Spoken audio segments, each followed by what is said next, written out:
लोचन त्रिकाल की जग में लागे अलौकिक ये आभार। बंधन का विष पान किए और नीलकंठ कहलाए।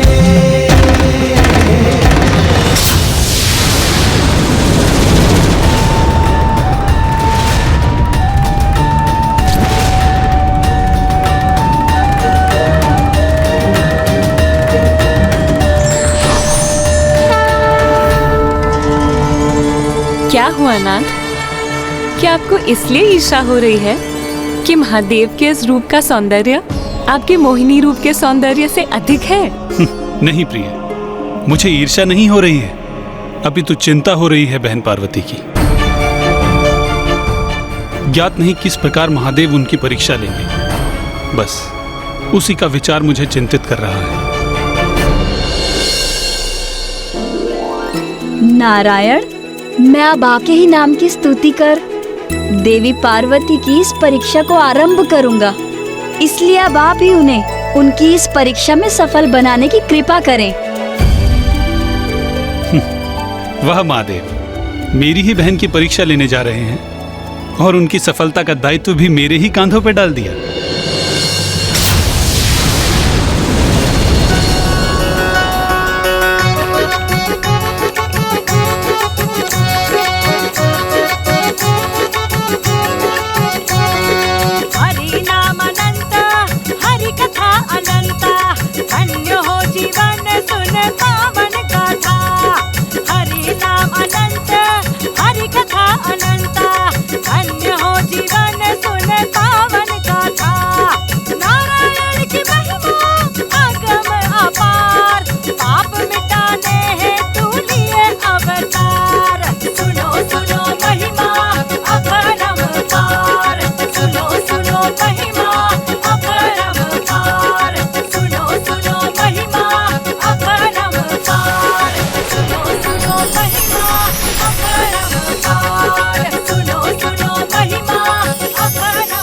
महाराज, यहाँ किसी जोगन का आगमन हो रहा है।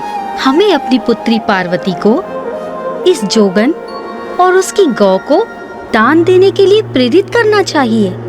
इससे उसका कल्याण अवश्य होगा।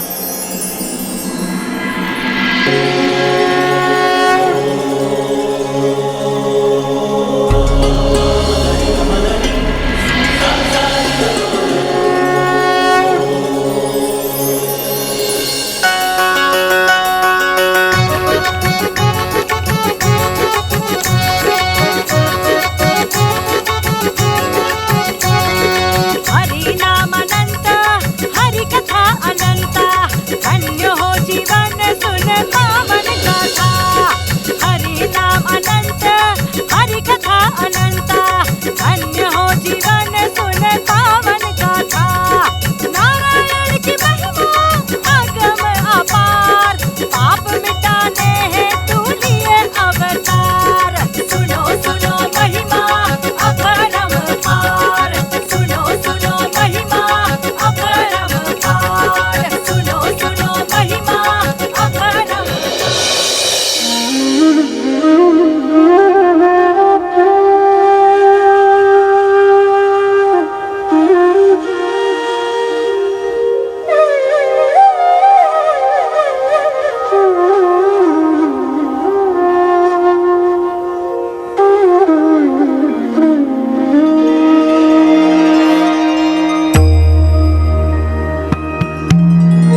महादेव जोगन का रूप धरकर माता पार्वती की परीक्षा लेने पहुंच गए थे, तो वहीं दूसरी ओर तारकासुर का क्रोध उस समय चरम पर पहुंच गया जब उसका अनुचर अट्टासुर उसके समक्ष रिक्त हाथ पहुंचा।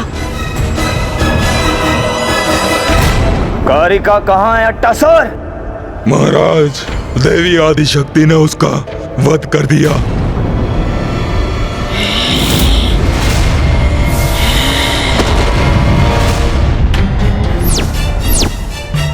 बस, बहुत सह चुका हूँ उस आदि देवी शक्ति के प्रकोप को मैं, किंतु अब उस देवी को मेरे प्रचंड क्रोध का सामना करना होगा।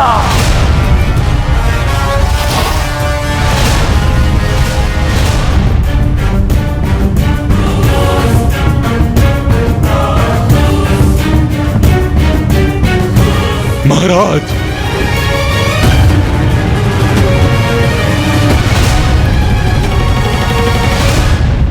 नहीं महाराज, रुक जाइए, रुक जाइए, रुक जाइए महाराज, अन्यथा अनर्थ हो जाएगा। देवी आदि शक्ति को हम तनिक भी क्षति नहीं पहुंचा सकते। अत्यंत शक्तिशाली है वो, इसलिए हमारे रुकने में ही भलाई है, अन्यथा हम सबका अंत कर देगी वो। आपका, मेरा, सबका वध कर देगी। दूर हट, मूर्ख अट्टासुर, मेरा वध कोई नहीं कर सकता। मैं अजय हूँ, अमर हूँ, और जिसके हाथों मेरा वध संभव है उसे मैं जन्म ही नहीं लेने दूंगा। माता आदिशक्ति और महादेव का मिलन मैं कदापि नहीं होने दूंगा, मैं कदापि नहीं होने दूंगा।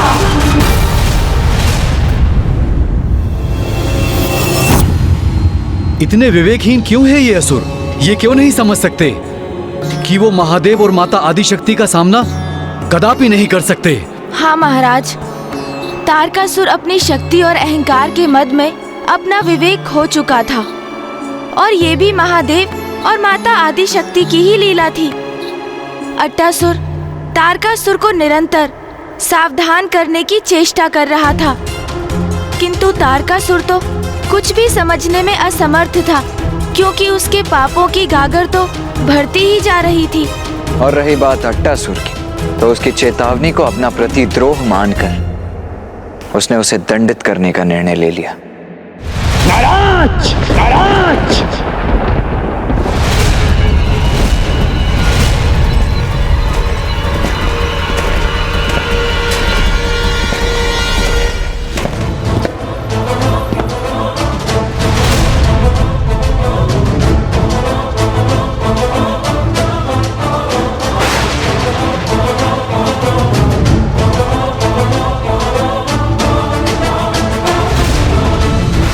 प्रणाम महाराज, आज्ञा दीजिए। नाराज, वध कर दो इस द्रोही अट्टासुर का।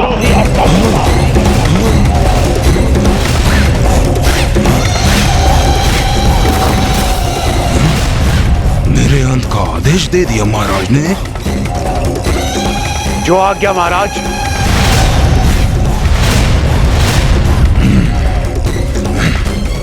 ये लघु काय युवा असुर मेरा क्या वध करेगा? ये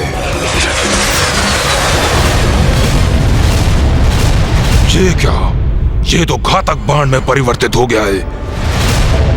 नाराज अर्थात बाण, मेरा विष बाण है नाराज। इसका आघात भीतर से भस्म करता है। देवी आदिशक्ति मेरा वध करेगी, मेरा। यही कहा था ना तुमने, जो तुम न कर सके उसे नाराज संभव करेगा। नाराज, अंत कर दो इस दुष्ट अट्टासुर का।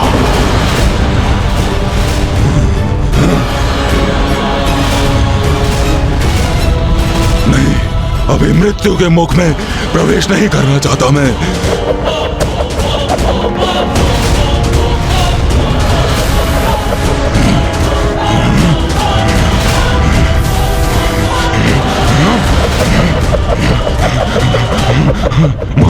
महाराज क्षमा कर दीजिए महाराज, महाराज क्षमा कर दीजिए, भूल हो गई महाराज।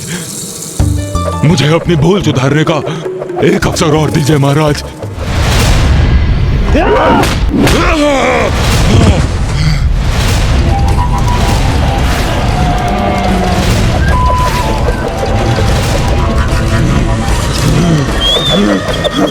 महाराज आपको मेरी भी आवश्यकता है। देवी आदिशक्ति को पहचानने में और आपको उन तक पहुंचाने में मैं ही सक्षम हूं महाराज।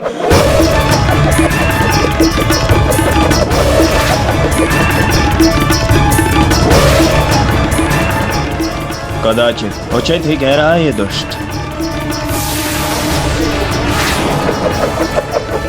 नाराज, रुक जाओ।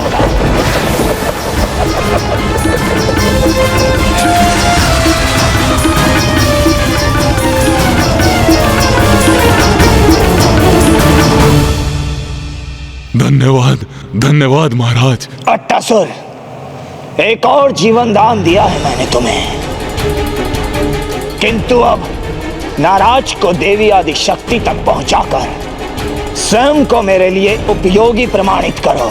उस आदिशक्ति का अंत करने का शेष कार्य नाराज स्वयं कर लेगा। अवश्य, अवश्य महाराज, अवश्य।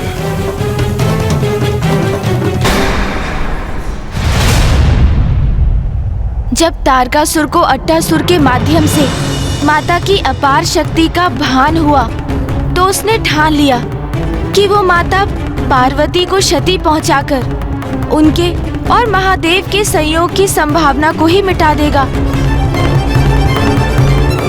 इसलिए माता पार्वती पर उसके आक्रमणों की तीव्रता और भी बढ़ गई। अर्थात उसने आक्रमण करने हेतु नाराज को अट्टासुर के साथ भेजा। हाँ महाराज, एक और जहां तारकासुर के आक्रमण संकट बनकर प्रस्तुत हो रहे थे, वहीं देवताओं को एक और आशंका थी कि माता पार्वती ने महादेव को उनके जोगन रूप में पहचान लिया था। तो क्या ऐसा हुआ था ब्राह्मण देवता? क्या माता को महादेव का वास्तविक परिचय ज्ञात हो गया था?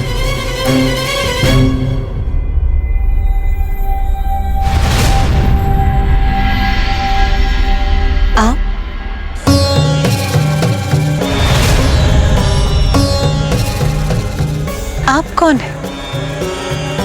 और मुझे ऐसा क्यों प्रतीत हो रहा कि मैंने पूर्व में भी आपको देखा?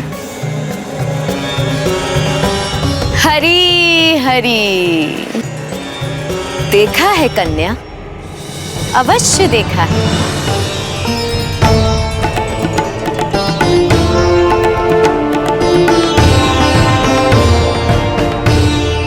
नाथ, ये महादेव क्या कर रहे हैं?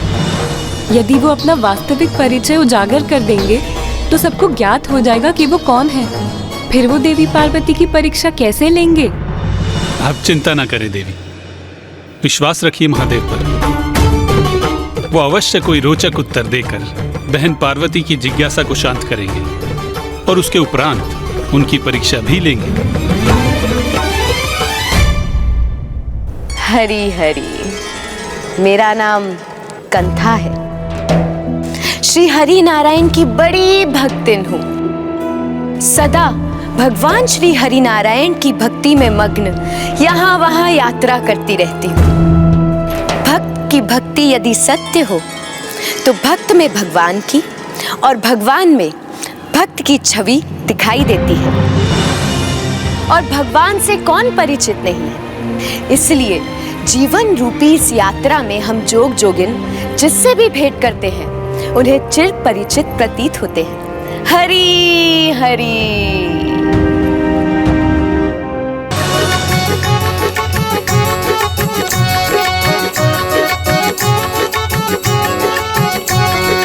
हरि नाम अनंत, हरि कथा अनंत, धन्य हो जीवन सुन पावन गाथा।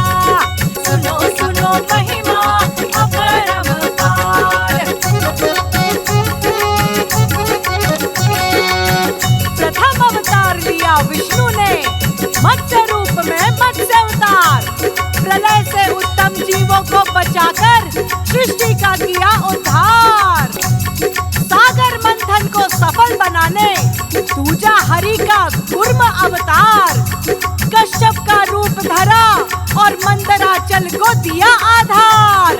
हरि नाम अनंत, हरि कथा अनंत, धन्य हो जीवन सुन पावन गाथा। नारायण की महिमा आगम अपार, पाप मिटाने हेतु लिए अवतार। सुनो सुनो महिमा अपरंपार। पृथ्वी की रक्षा हेतु हरि ने लिया 12 अवतार। दुष्ट हिरण्याक्ष को मार गिराया, पृथ्वी को दिया आधार। हरि नाम अनंत, हरि कथा अनंत, धन्य हो जीवन सुन पावन गाथा।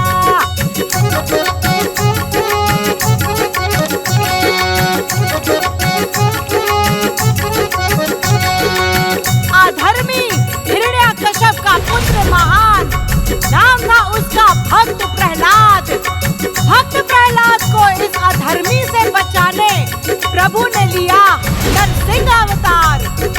हरि नाम अनंत, हरि कथा अनंत, धन्य हो जीवन सुन पावन गाथा। नारायण की महिमा आगम अपार, पाप मिटाने हेतु लिए अवतार। सुनो सुनो महिमा अपरंपार।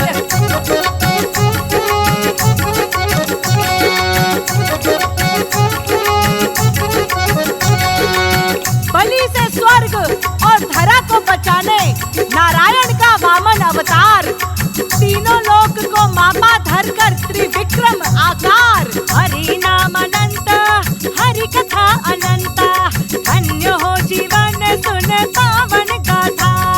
नारायण की महिमा आगम अपार, पाप मिटाने हेतु लिए अवतार।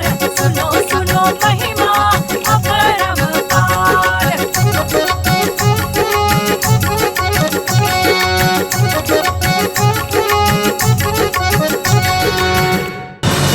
जब राजाओं का बड़ा अधर्म और पाप, तब लिया प्रभु ने परशुराम अवतार।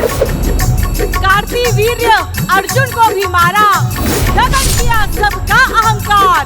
हरि नाम अनंत, हरि कथा अनंत, धन्य हो जीवन सुन पावन गाथा। नारायण की महिमा आगम अपार, पाप मिटाने हेतु लिए अवतार। सुनो सुनो महिमा अपरंपार।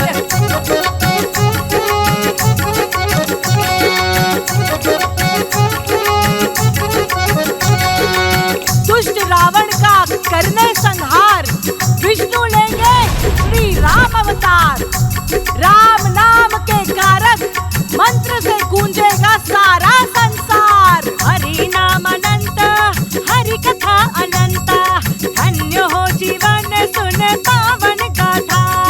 नारायण की महिमा आगम अपार, पाप मिटाने हेतु लिए अवतार।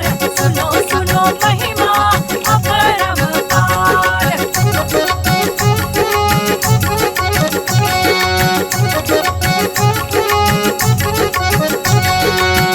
जब जब बड़ा अधर्म धरा पर लेना पड़ा प्रभु को अवतार। अधर्म पर धर्म को विजय दिलाने द्वापर में लेंगे कृष्णा अवतार। हरि नाम अनंत, हरि कथा अनंत, धन्य हो जीवन सुन पावन गाथा। नारायण की महिमा आगम अपार, पाप मिटाने हेतु लिए अवतार। सुनो सुनो महिमा अपरंपार।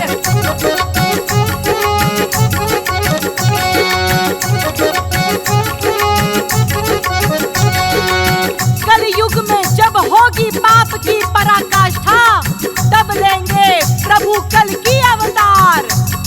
त्रेता युग का आरंभ करने कलयुग में हरि का अंतिम अवतार। हरि नाम अनंत, हरि कथा अनंत, धन्य हो जीवन सुन पावन गाथा। नारायण की महिमा आगम अपार, पाप मिटाने हेतु लिए अवतार। सुनो सुनो महिमा अपरंपार।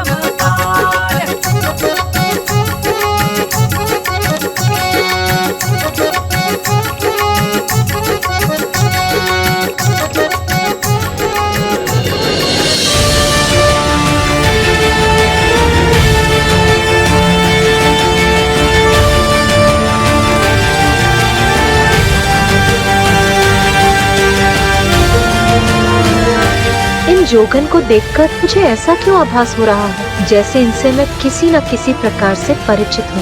तो क्या माता आदि शक्ति ने महादेव को पहचान लिया था गणेश जी?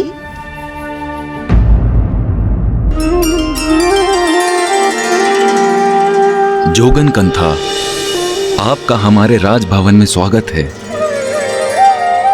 आपके मुख से नारायण की इतनी सुंदर स्तुति सुनकर हम कृतार्थ हुए। कृपा करके आप मुझे कुछ भेंट स्वरूप देने की अनुमति दीजिए। हरि हरि। अवश्य महाराज। महारानी,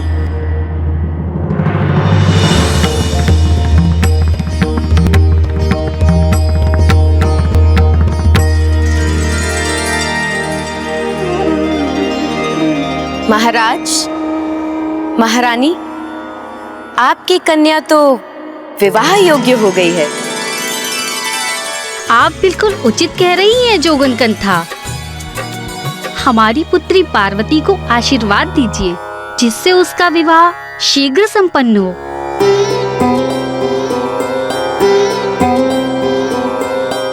आपकी पुत्री तो तेजस्विनी है, सर्वगुण संपन्न है, संस्कारी है। इनका वर बनने हेतु तो ब्रह्मांड के अनेकों सुकुमार रूपवान राजकुमार उपस्थित हो जाएंगे।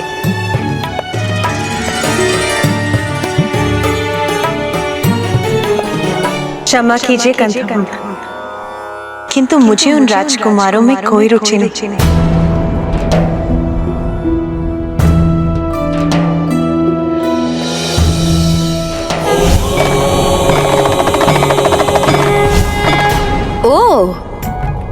हरी हरी हरी। तो कोई एक है जो विशेष है, जिससे विवाह करने की इच्छा है तुम्हारी? माता, मुझे ऐसी पुत्री चाहिए जो महादेव की पत्नी बनने की अधिकारी हो। मैं तुम्हारी पुत्री बनकर तुम्हारी मनोकामना अवश्य पूर्ण करूंगी। नहीं जोगिनी माता, हमने हमारी पुत्री के लिए किसी विशेष वर का चुनाव नहीं किया है, किंतु हम हमारी पुत्री पार्वती के लिए एक अति उत्तम वर को ढूंढ रहे हैं। हरी हरी हरी। वर आप नहीं ढूंढेंगे महाराज, क्योंकि प्रत्येक कन्या का वर उसका भाग्य पूर्व में ही निर्धारित कर देता है, और आपकी कन्या को तो उसका भाग्य ज्ञात भी हो गया है।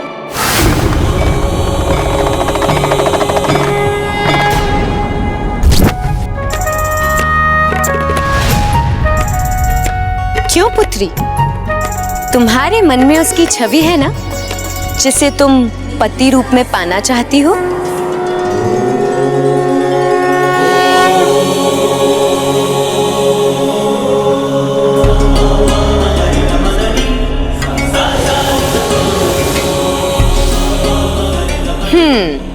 देखा, मैंने कहा था ना, कन्या को तो भली भांति ज्ञात है कौन होगा इसका पति,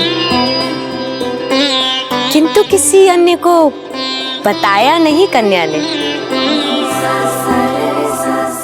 और उचित भी है, क्योंकि बताने का लाभ ही क्या है? मैं कुछ समझी नहीं जोगन माता।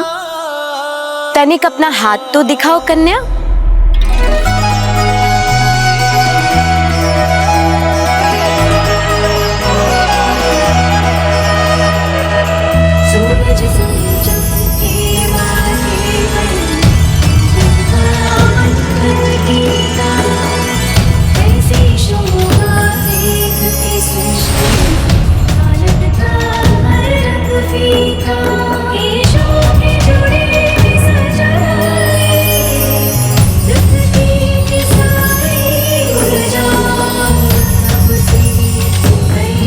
ऐसा क्यों आभास हो रहा है मुझे जैसे स्पर्श से मैं पूर्व काल से ही परिचित हूँ। ये जोगन मुझे ऐसा आभास करा रही है जैसे दीर्घ काल से ही मेरे प्रेम और समर्पण का किसी से अटूट नाता हो।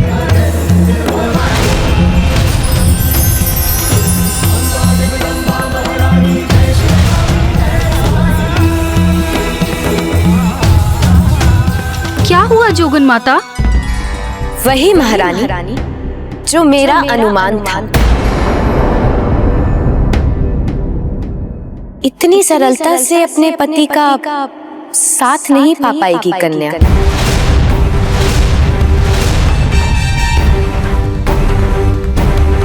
वो आपकी कन्या का भाग्य नहीं, क्योंकि उसके लिए इसे 3000 वर्षों तक कठिन तपस्या करनी होगी।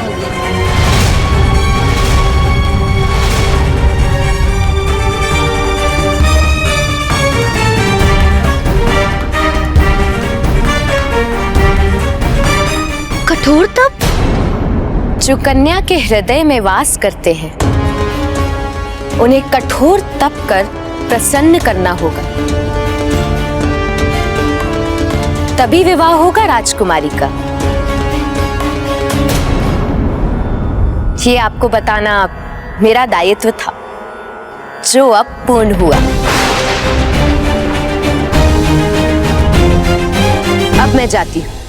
हरी हरी हरी।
पार्वती, तुम रो रही हो?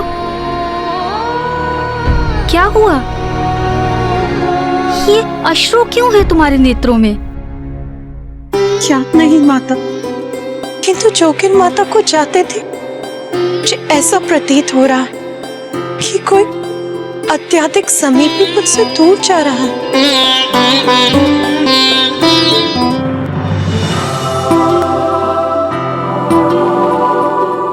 जोगन माता कंथा के कथन माता पार्वती के मन में गूंज उठे थे। इसीलिए माता पार्वती ने अपनी 2 प्रिय सखियों के साथ वन जाकर तप करने का निर्णय लिया। किंतु माता आदिशक्ति के इस निर्णय ने उनके माता पिता के मतों में भिन्नता ला दी।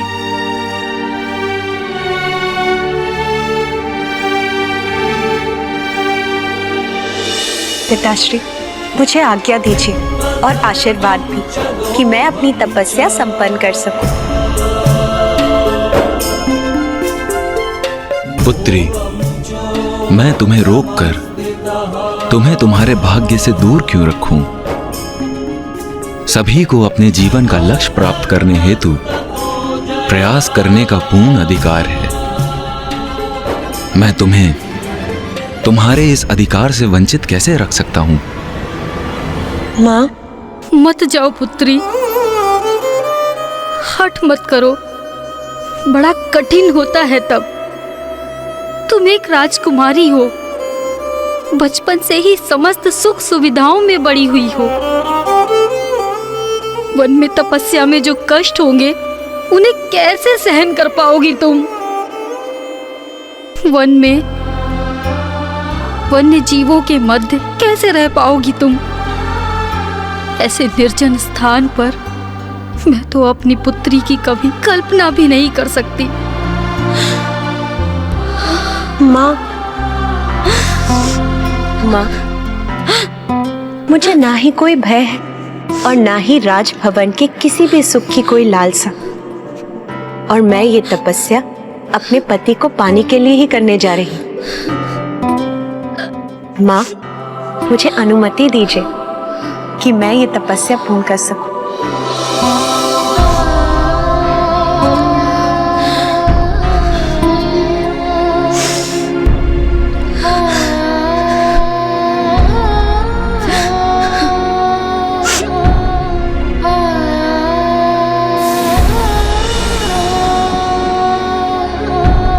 पुत्री।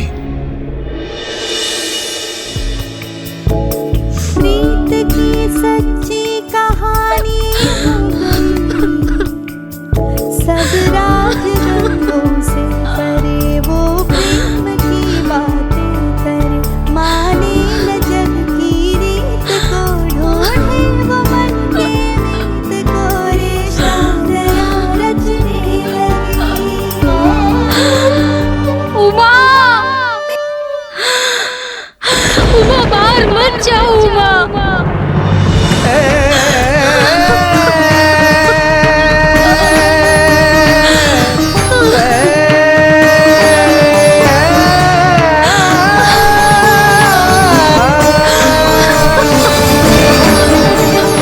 देवी मैना,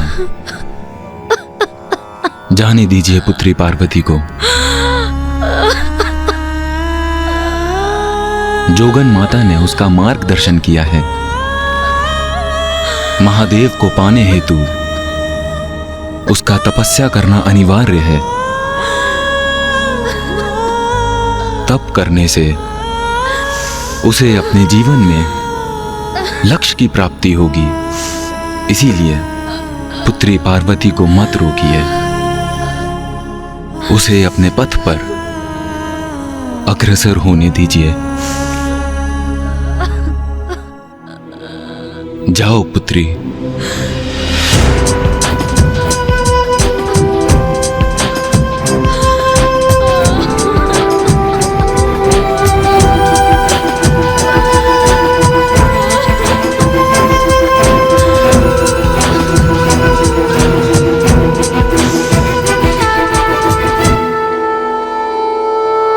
माता मैना अपनी पुत्री को रोकना चाहती थीं, किंतु उनके मुख से कोई शब्द ही नहीं निकले और रुदन करते समय यदि वो कुछ कह सकी तो वो था उमा, उमा अर्थात रुक जाओ। इसीलिए तब से माता पार्वती को एक और नाम प्राप्त हुआ, उमा। अपनी पुत्री को कठोर तप हेतु वन जाते देख कितनी पीड़ा हुई होगी माता मैना को। अवश्य माता, ये तो सभी के लिए अत्यंत कठिन था, किंतु यही तो थी महादेव की वो परीक्षा जिसमें सफल होकर ही माता पार्वती उनका सानिध्य पा सकती थी। और फिर माता पार्वती अपनी सखियों माता जया और माता विजया के साथ गंगोत्री के श्रृंगी तीर्थ पर चली गईं और उन्होंने अपनी तपस्या आरंभ की।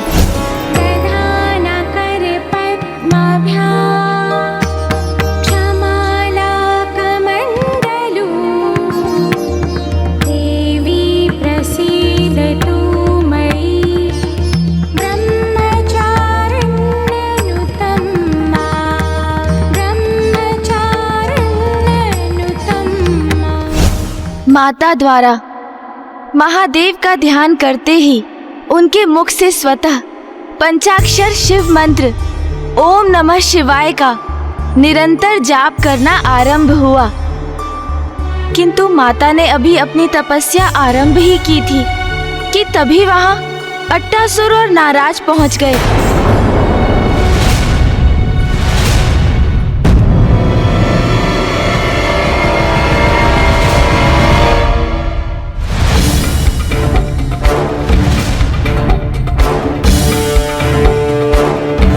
चलो विजया, पार्वती का ध्यान से उठने का समय होने वाला है। चलो चलकर उसके लिए कुछ फल ले आते हैं।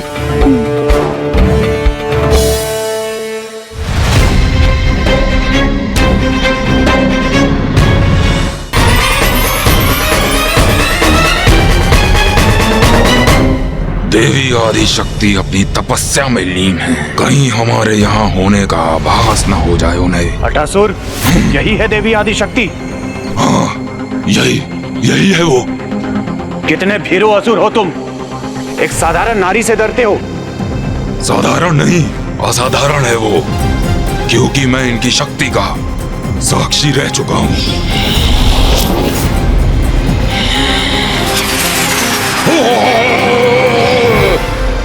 अच्छा, तो अब तुम और ये देवी आदिशक्ति मेरी शक्ति के साक्षी बनोगे, जो मेरे लिए अति उत्तम भी है, क्योंकि मैं इस नारी का वध कर महाराज तारकासुर के समक्ष तुम्हें एक मूर्ख और दुर्बल असुर प्रमाणित कर दूंगा।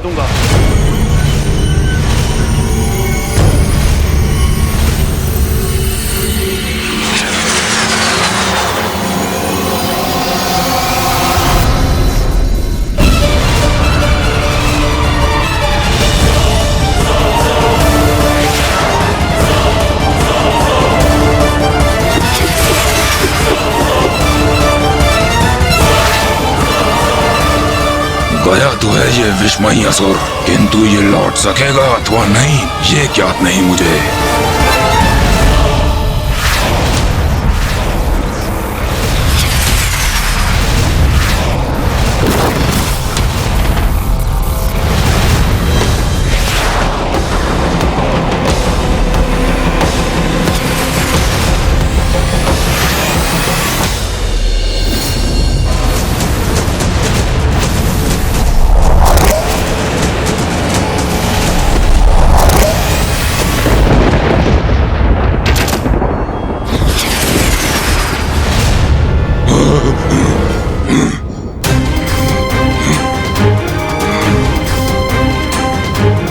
याद हुआ मूर्ख, मैं क्यों भयभीत हो रहा था? अब बता सकते हो मुझे, दुर्बल मैं हूं या तुम?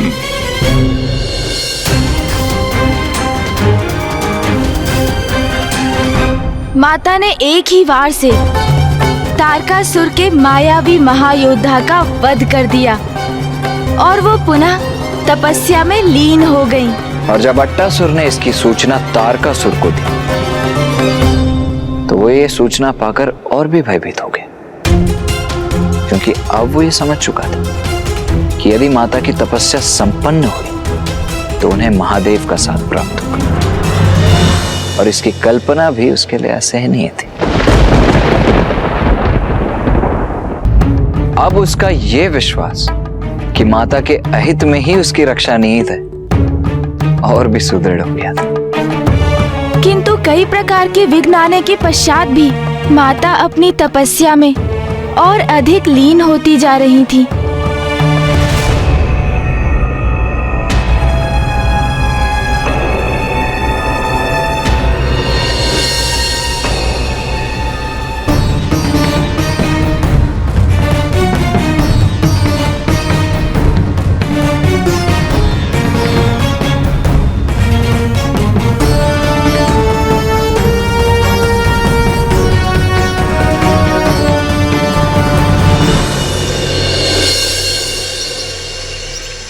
वर्षा, ग्रीष्म और शीत ऋतुएं आती जाती रहीं, किंतु माता अपने स्थान पर स्थिर पंचाक्षर शिव मंत्र का निरंतर जाप करती रहीं। प्रथम वर्ष तो उन्होंने फलाहार कर अपना तप किया, किंतु द्वितीय वर्ष से उन्होंने फलों का भी परित्याग कर दिया। अब वो मात्र वृक्षों के पर्ण अर्थात उनके पत्तों का भोजन प्राप्त कर तप में लीन रहने लगी। और जैसे जैसे माता का तप और भी कठोर होता गया, उनके संपूर्ण व्यक्तित्व से एक प्रचंड ऊर्जा प्रस्फुटित होने लगी। इस मध्य दुष्ट तारकासुर माता की तपस्या भंग करने की मंशा से अपने अनेकों असुरों को भेजता रहा, किंतु वे बार बार असफल होते रहे। और फिर एक दिवस तारकासुर ने अपने अनुचर अट्टासुर के साथ माता के समक्ष जाने के लिए भेज दिया और एक नवीन असुर को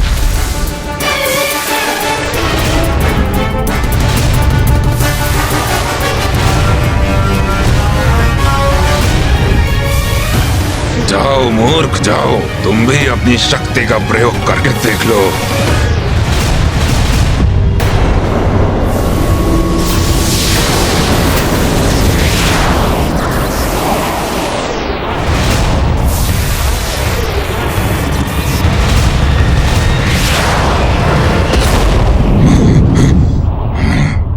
एक और मूर्ख असुर का अंत हुआ, इसकी सूचना भी दे देता हूँ महाराज तारकासुर को। माता पार्वती ने पुनः तारकासुर द्वारा भेजे असुर महायोद्धाओं का अंत कर दिया था और वो अब और भी गहरी तपस्या में जा रही थीं। पार्वती, ये लो पर्ण। और फिर एक समय ऐसा भी आया जब माता ने पर्ण अर्थात पत्तों के आहार का भी परित्याग कर दिया।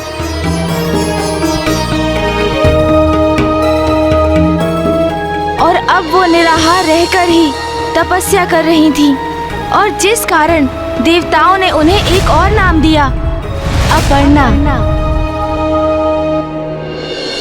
स्वामी, देवी पार्वती की कितनी कठोर परीक्षा ले रहे हैं महादेव। हाँ प्रिय, ईश्वर की प्राप्ति का तो एक ही मार्ग है, तपस्या। और मुझे पूर्ण विश्वास है कि देवी पार्वती कठोर तप के पश्चात अपने ईश्वर को प्राप्त कर ही लेंगी।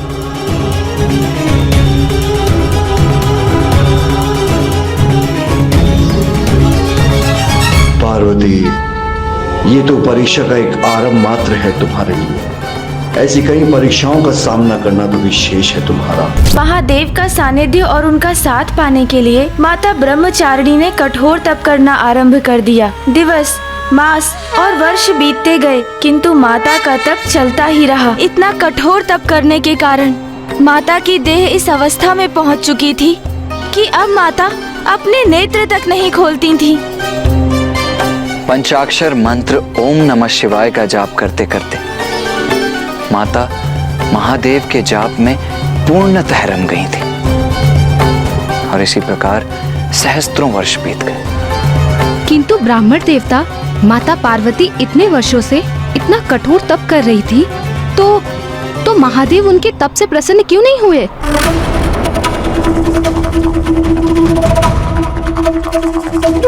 यही तो महादेव की परीक्षा थी माता। और अब ये माता का दृढ़ निश्चय था कि वो इस परीक्षा में सफल होकर अपने तप के माध्यम से महादेव का सानिध्य पाकर ही उठने वाली थी। किंतु यदि किसी कारण माता पार्वती उससे पूर्व ही अपने तप से उठने के लिए विवश हो जाती तो फिर माता को अपना तप पुनः आरंभ करना अनिवार्य होता। और माता का तप भंग करने के लिए तारकासुर ने एक नवीन योजना बना ली थी। कदापि नहीं हो सकता ऐसा, कदापि नहीं। महाराज, मैंने तो आपको पहले ही सावधान किया था। वो कोई साधारण नारी नहीं, देवी आदिशक्ति है वो। मुझे शीघ्र ही कुछ करना होगा। महादेव का साथ पाने का देवी आदिशक्ति का तप यदि सफल हो गया तो उनके पुत्र का जन्म होगा। उनके पुत्र का जन्म अर्थात मेरा काल बनेगा वो। ऐसा कदापि नहीं होने दूंगा मैं, कदापि नहीं। किंतु महाराज, हम कर भी क्या सकते हैं? सर्वप्रथम मैं उसका वध करने गया तो मैं मरणासन अवस्था में ही लौटा। फिर आपने अनेकों असुरों को वहां भेजा, किंतु देवी आदिशक्ति ने उन सभी का अंत कर दिया। महाराज, अब कोई शेष उपाय ही कहाँ है हमारे पास? शक्ति नहीं, कुटिलता की आवश्यकता है मूर्ख। जात नहीं है तुम्हें कि देवी आदिशक्ति अपने निराहार तप के कारण अत्यंत दुर्बल अवस्था में है। शक्तिहीन हो चुकी है वो, और देवता भी उनकी सहायता नहीं कर सकते।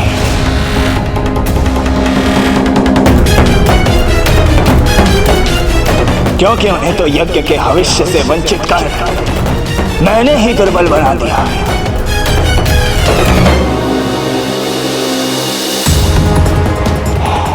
देवी आदिशक्ति के अंत का सबसे उचित अवसर है। अब अपना सबसे भीषण प्रहार कर उस देवी का अंत करूंगा मैं। और इस बार कोई चूक नहीं होगी मुझसे, कोई नहीं। ओम नमः शिवाय, ओम नमः शिवाय, ओम नमः शिवाय। ये कैसे भयंकर ध्वनि है?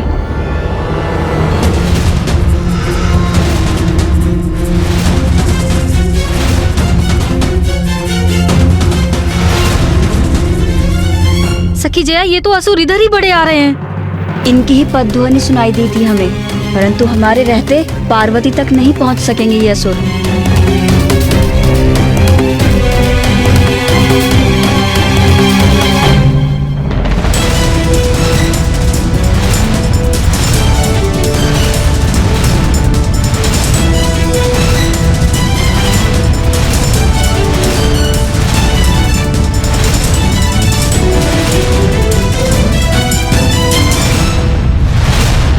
तारकासुर ने माता पर आक्रमण करने अपनी संपूर्ण सेना भेज दी, किंतु माता तो अपने तप में पूर्णतः लीन है।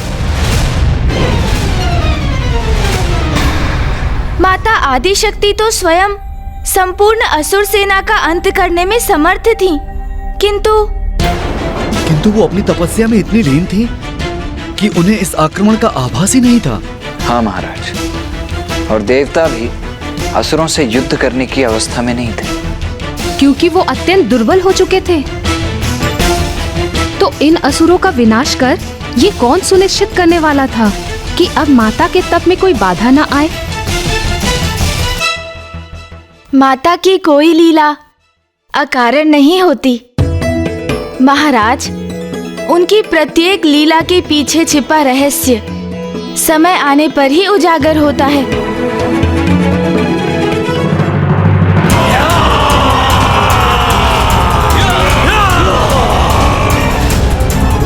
सखी जया, इन दुष्ट असुरों ने तो घेर लिया है हमें।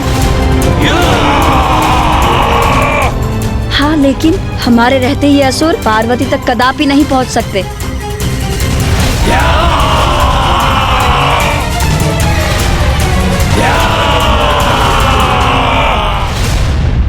इस दुष्ट तारकासुर ने अपनी समस्त सेना भेजकर माता पार्वती पर आक्रमण कर दिया। इसने तो श्रेष्ठता की सभी सीमाएं लांघ दी है।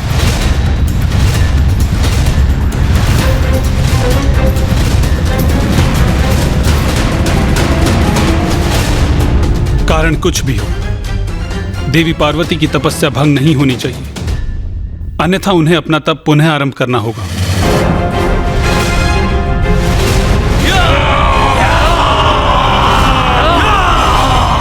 माता मैना और महाराज हिमावन ने हमें यहाँ पार्वती की सुरक्षा के लिए भेजा है। भले ही आज हमारे प्राण क्यों न चले जाएं, परंतु पार्वती का हित कदापि नहीं होने देंगे हम।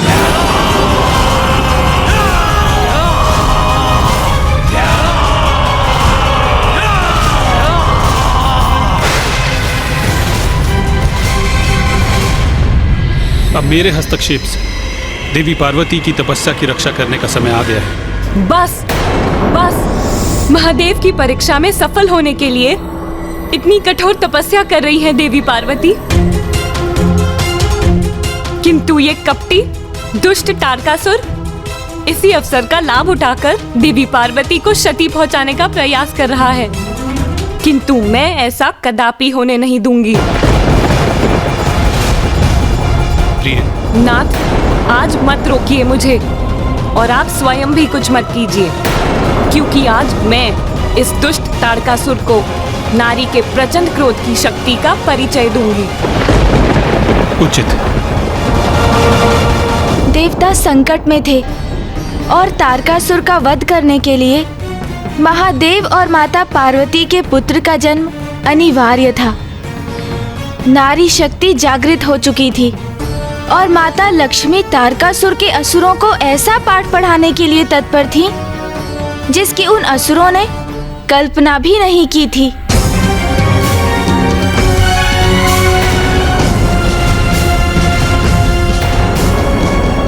दुष्टों, तुम्हें पार्वती तक नहीं पहुंचने देंगे हम।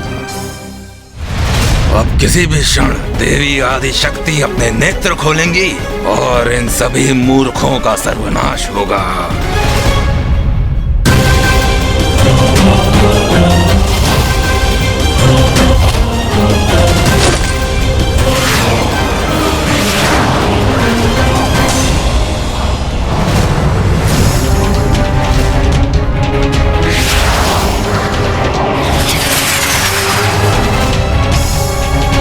ये बाढ़ तो बड़ी तीव्र गति से हमारी ओर बढ़ रहे हैं सखी विजया, इन्हें कैसे रोके हम?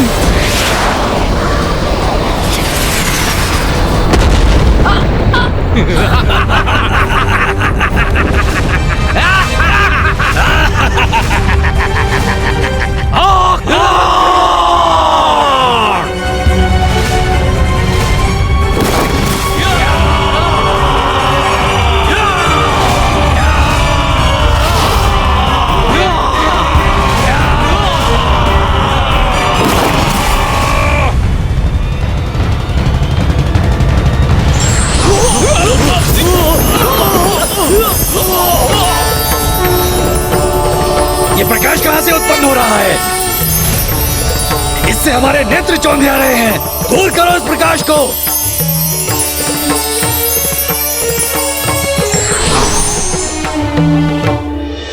माता लक्ष्मी,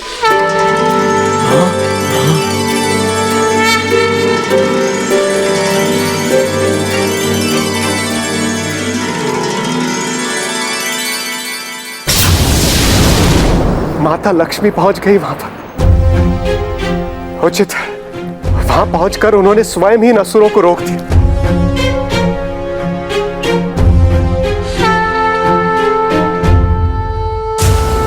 तुम सबको अंतिम चेतावनी देने आई हूँ यहाँ। लौट जाओ यहाँ से। बहुत चर्चा सुने थे किसी देवी आदिशक्ति की जो एक दृष्टि से असुरों का नाश करती है, किंतु वो तो एक परिहास ही है। क्योंकि मुझे तो दो अति सुंदर नारियां ही दिखाई दे रही हैं यहाँ, जो इन टहनियों से हमसे युद्ध करना चाहती है।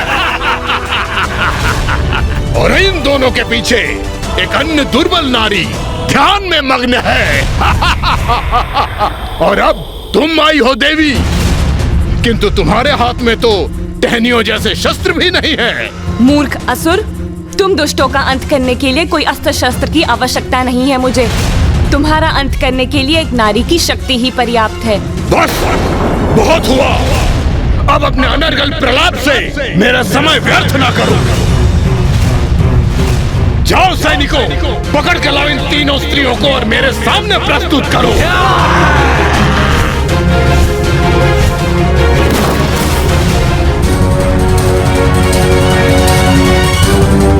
चेतावनी देने आई थी मुझे।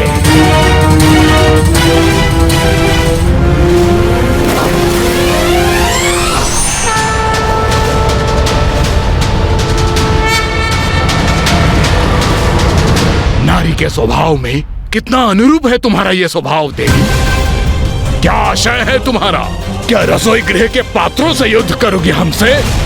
तो क्या ये स्वर्ण कलश अस्त्र इस देवी का और हमारे इन अस्त्र शस्त्रों का सामना ये कलश करेंगे? मेरा स्वर्ण कलश क्या कर सकता है वो तो तुम्हें अभी ज्ञात हो जाएगा मूर्खों।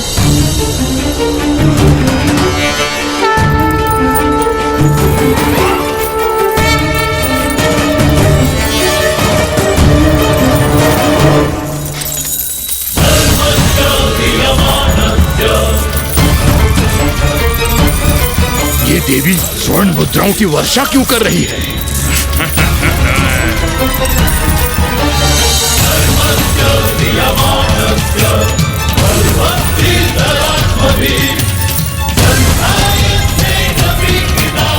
इतनी स्वर्ण मुद्राएं, इतना धन।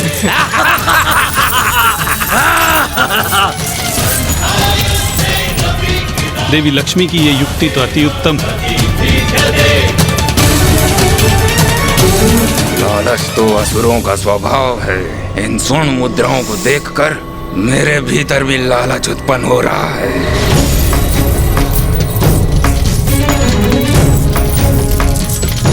स्वर्ण मुद्राएं, सर्वप्रथम इन्हें समेट लेता हूँ, फिर इन स्त्रियों से निपटूंगा।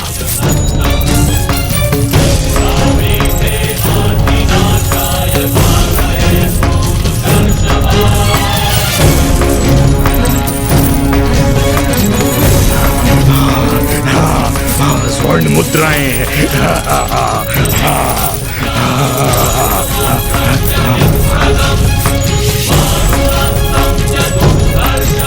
स्वर्ण मुद्राएं हमें भी प्राप्त होनी चाहिए। हम पीछे क्यों रहे? चलो आगे बढ़ो। चलो।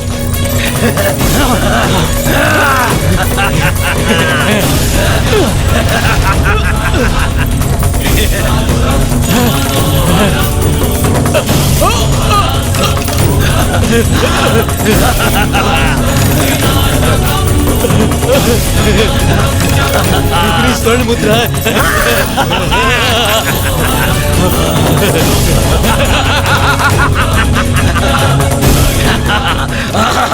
आनंद आ गया। आनंद आ गया। के स्पर्श से इस स्वर्ण के स्पर्श धनी हो जाएंगे। अब हम भी धनी हो जाएंगे।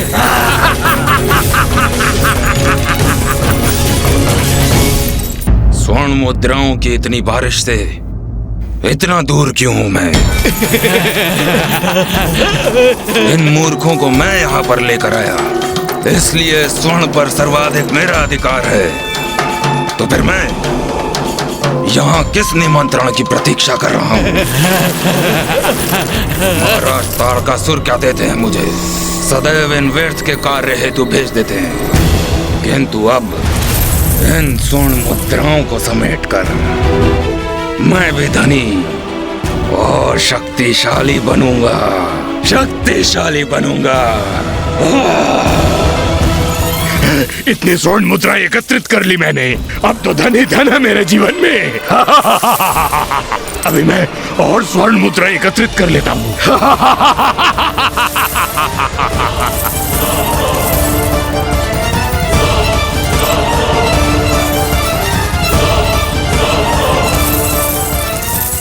अरे ये स्वर्ण मुद्राएं स्वतः कैसे गतिशील हो गई? ये स्वर्ण मुद्राएं तो हम असुरों को ग्रास कर रही हैं।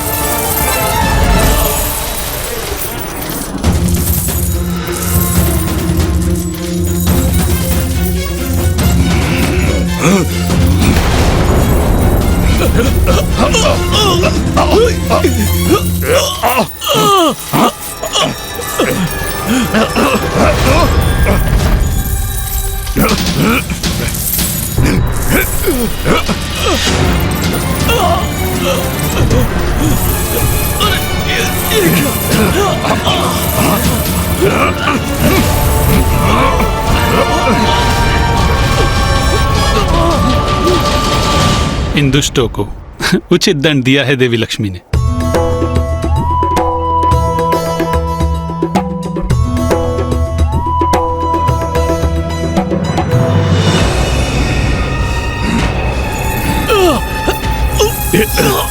कदाचित निर्धन रहने में ही भलाई है।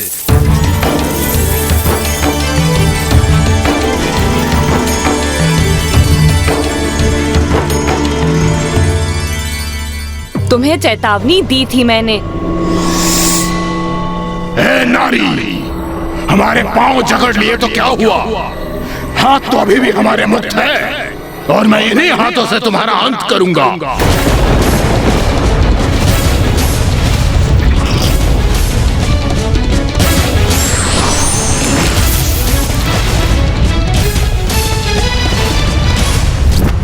अब हमारे बाण तुम्हें भेद देंगे नारी।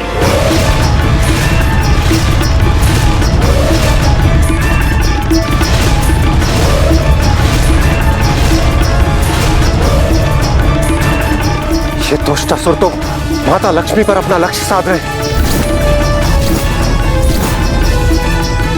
लो देवी, अब अपने काल से भेंट करो तुम।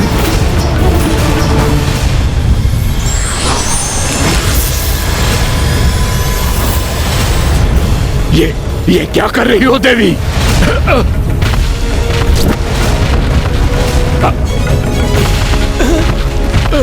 अरे ये स्वर्ण मुद्रा है, ऊपर उठकर घेर रही है हमें।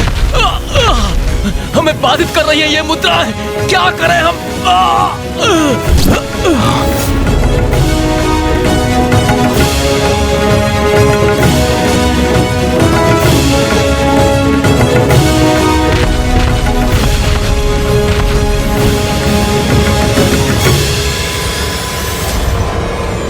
माता लक्ष्मी, इन असुरों को स्तब्ध कर माता पार्वती के तप की रक्षा करने के लिए आपको कोटि कोटि धन्यवाद।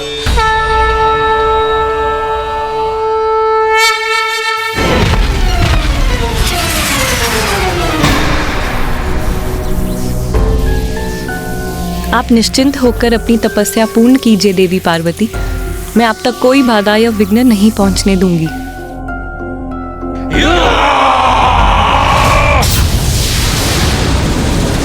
ये ध्वनि कहां से आ रही है?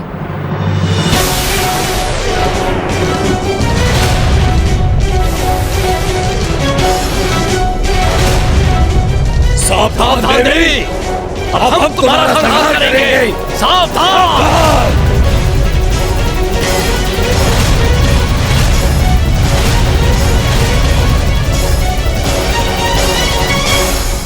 और असुर? तारकासुर ने और असुरों को भेज दिया ब्राह्मण देवता? हाँ महाराज। तो फिर क्या किया माता लक्ष्मी ने?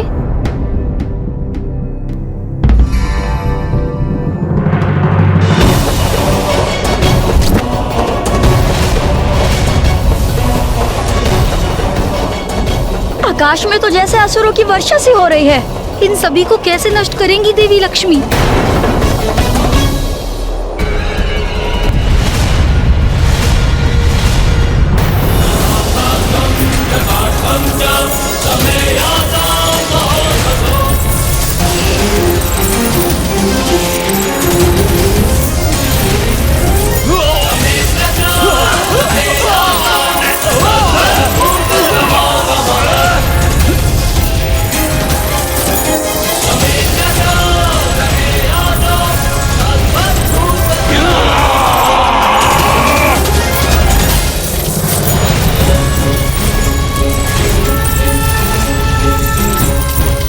दूसरी ओर से भी असुर आने लगे हैं। असुरों की सेना हर ओर से आ रही है। इस प्रकार तो ये दुष्ट देवी पार्वती की तपस्या भंग कर ही देंगे।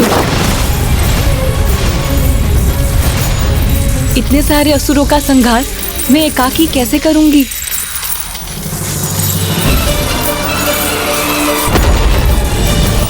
एकाकी नहीं देवी लक्ष्मी, अपितु हम दोनों मिलकर इनका संहार करेंगे। वन प्रिय वासिनी हासरते शिखर शिरोमणि तुंग हिमलय शृंग निजालय मध्यगते।